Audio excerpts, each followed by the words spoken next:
நம்ம வெண்டைக்காய் புளிக்குழம்பு சாப்பிட்ருப்போம், பாவக்காய் புளிக்குழம்பு சாப்பிட்ருப்போம். நம்ம இன்னைக்கு வந்து கத்தாழையில தான் நம்ம புளிக்குழம்பு செய்ய போகிறோம். பாருங்க, இந்த தோலெல்லாம் செதுக்கிட்டுங்க அந்த கத்தாழையை வந்து குட்டி குட்டி பீஸாக எடுத்து ஒரு 5-6 தாட்டி கழுவி எடுத்துக்கலாங்க.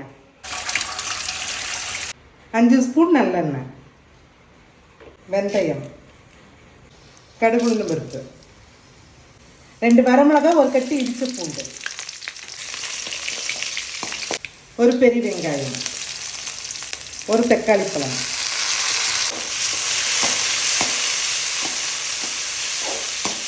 கருவேப்பிலை, கழுவி எடுத்து கத்தாழை போட்டுக்கலாம்.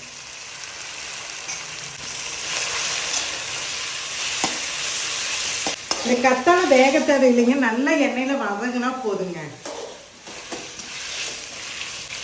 2 ஸ்பூன் சாம்பார் தூள், மஞ்சள் தூள்,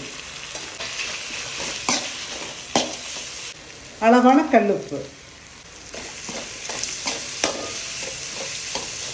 பெரிய நெல்லிக்காய் சைஸ் புளிக்கரைசல். நல்ல தலப்புலப்புலன்னு ஒரு 2 கொதி வந்தாலே போதுங்க, புளிக்குழம்பு ரெடி ஆயிரும்.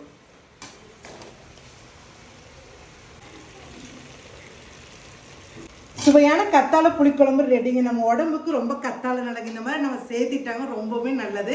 இது சுட சுட சாத்துலிங்க ஒரு அப்பளம் போட்டு நல்லா பிணைஞ்சு சாப்பிட்டா செம்ம டேஸ்ட்டாக இருக்குங்க. ட்ரை பண்ணி பார்த்து எப்படி இருக்குன்னு கமெண்ட்ஸ் பண்ணுங்கள்.